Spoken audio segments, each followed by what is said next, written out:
Right, so yes, so I'm now on rather more familiar territory, literally perhaps, talking about a part of the world that I've studied for most of my career, namely the countries of Northern Europe.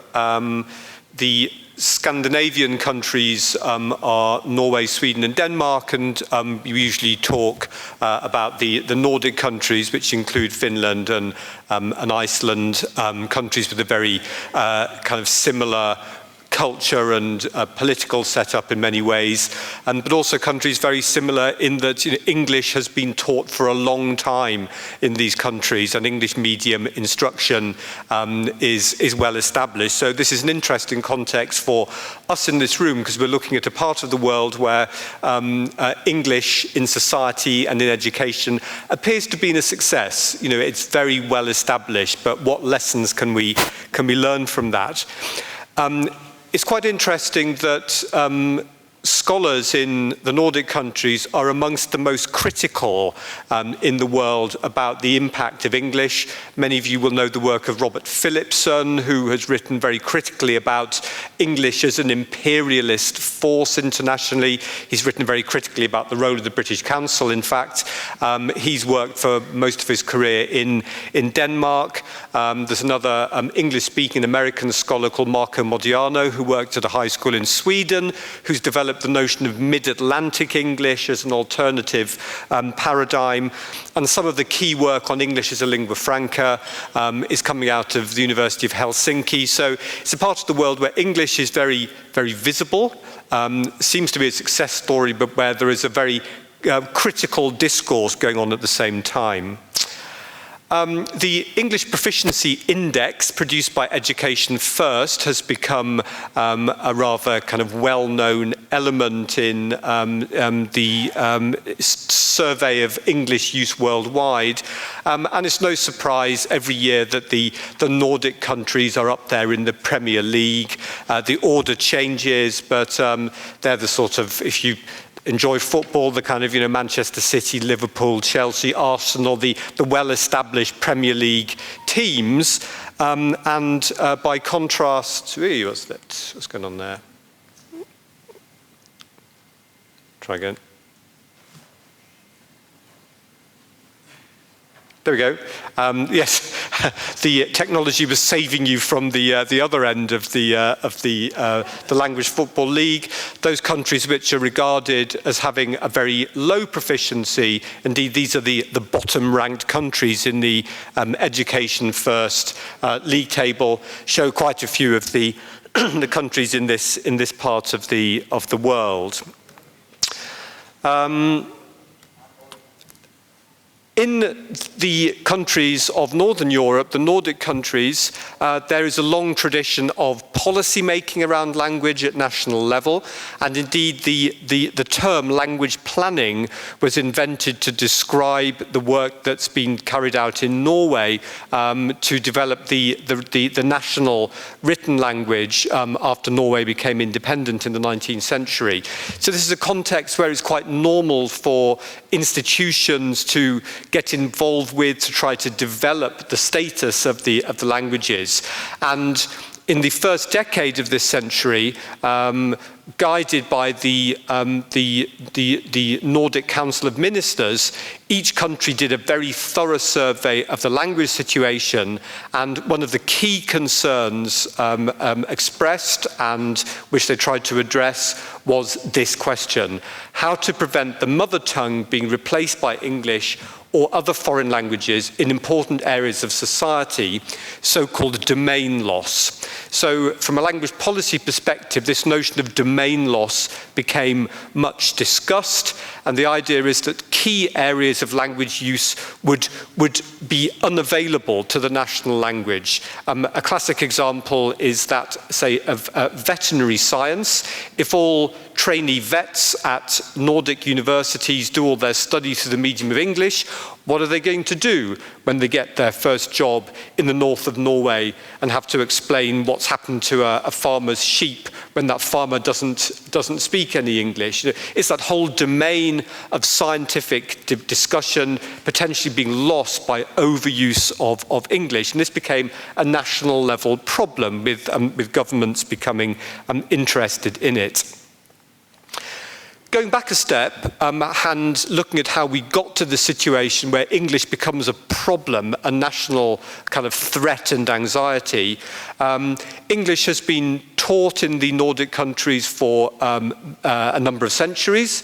It was first introduced in Sweden in the 1770s, and the universities of Scandinavia began to offer modern languages in the 18th century as a practical skill alongside dancing and music and fencing. Knowing a language was a sort of cultural skill. But for pragmatic reasons, because England was kind of growing as an international player, in certain parts of Scandinavia, particularly in coastal communities, trading communities, it was seen to be practically valuable to learn English. In the 1860s, the modern languages were introduced alongside the classical languages of Latin and Greek in the school curriculum, and that meant that there had to be proper training of teachers in the universities. Then by the 1930s, Aud Simonsen, who's a Norwegian English scholar, described English in the education system as a success story, widely taught at all levels of school and university. English also developed very quickly as a university subject. Those are some statistics relating to the study of English at the University of Oslo. In the first decade of the 20th century, only 4.4% of students were studying the social sciences and humanities with English.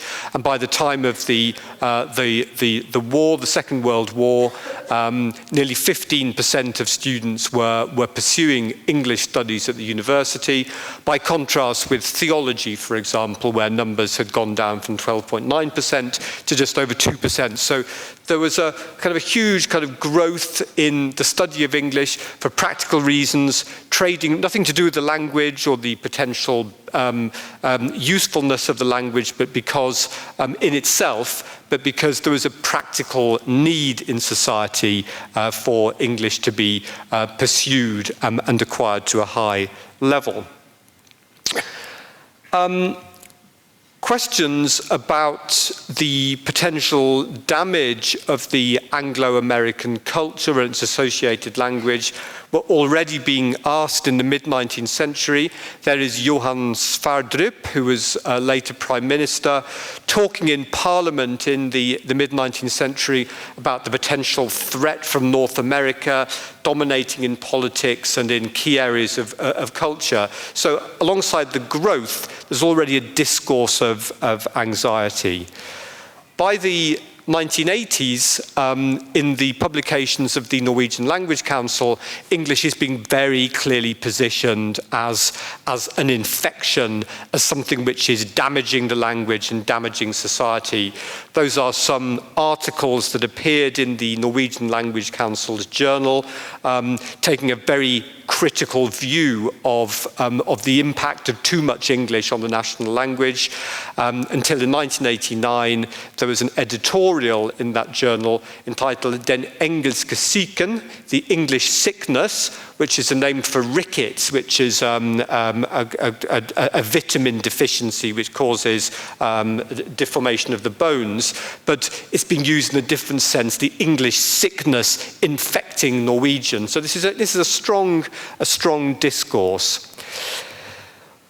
What is the reality? And then by the time we get to the 20th century and all that kind of policy document writing, there is a clear policy that's being recommended in order to try to manage the relationship between the national languages and English, which is described as parallel language use, being more sensitive and sensible about when to use English and when to use the national language than is often the case. Because English is so widely used and understood, there's a tendency in the Nordic countries simply to default to English.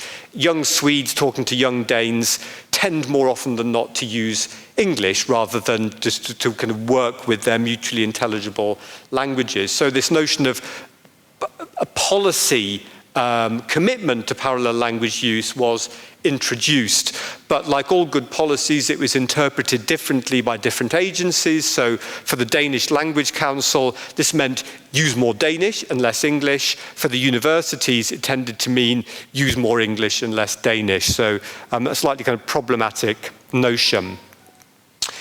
The reality, however, despite this sense that there's too much English in society, is that actually there are relatively few English words being used in Scandinavian writing and speaking. This big project, Modern Import Words in the Languages of the Nordic countries, revealed that in Icelandic only around 17 per 10,000 words, less than 0.2%. So really not a concern for languages that have been in the habit of borrowing from other languages anyway, and in Norwegian as well. The presence of English kind of looks like something kind of scary that's been dumped on the language from outside, but the reality is slightly different. Moving on to the EMI situation, this is because a significant aspect of the policy development about managing the relationship between English and the native languages has come to focus on EMI programs and indeed research. We find that in the context of significant growth internationally in EMI, which Nicola and Jim talked about earlier, this is certainly the case in the Nordic countries. I'm operating with got one on my computer, one on your screen, so I'm sorry if I'm seeming a little bit technologically cack-handed. So in Denmark, 28% of full-time programs have an EMI opportunity, but importantly, that's variable across the sector. So some institutions only 12%, others over 60%, and over half of those programs tend to be limited to what are described as technical sciences. In Norway, similarly, 27% of master's students are on EMI programs, but it's different discipline to discipline, and this is a key thing to bear in mind, that EMI is great for some disciplines, but doesn't make sense for others. Here quickly are some of the findings of the now fairly significant research literature. An article in 2014 by Ingen Ofte, looking at students at the University of Oslo, noted that 33% reported reading English text to be more difficult than Norwegian, and 80% said they experienced some difficulties.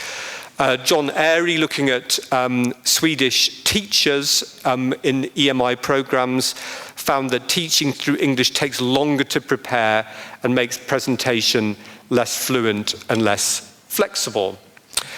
Further investigations discover decreased interaction by students in English medium classrooms, students speaking more slowly in their English medium presentations, and lecturers also speaking more slowly, taking up to 22% longer to cover the same material, and adopting a more formal textbook style. So these aren't insurmountable problems, but they do clearly show that even where English is widely used, English medium instruction is long established, students and teachers express difficulties, challenges, and increasing burden.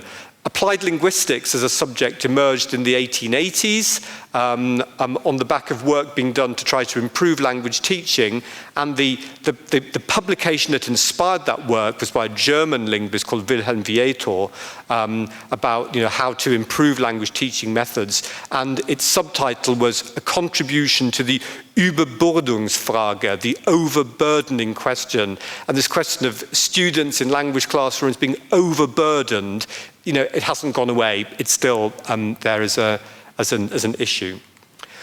A lot of the work in Scandinavia addresses the language of scientific research, which we're not looking at here, but this is a key part of the landscape, and indeed looking at the publications database in Sweden.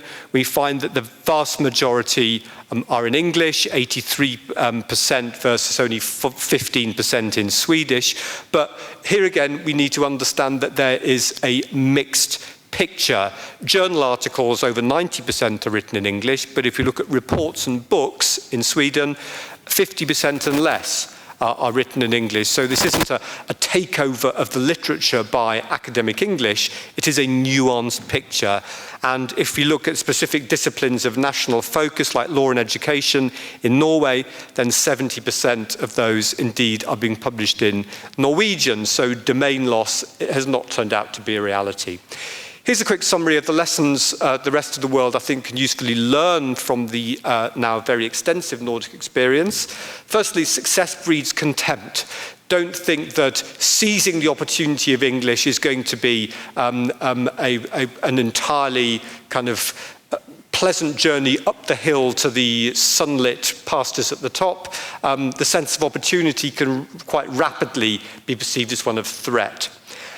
Different universities, different degree levels and different disciplines have differing needs and should be approached in different ways.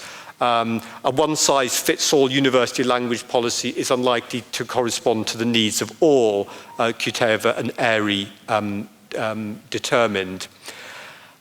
Research does seem to suggest that Nordic students do appear to be able to cope with EMI. The ultimate outcomes, the academic achievements, are broadly similar, but there is a much kind of greater input required on the way.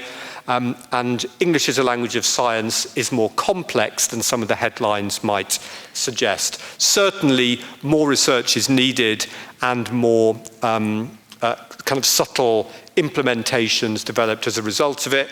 My final word of warning from the Nordic countries, Central Asia, is be careful what you wish for.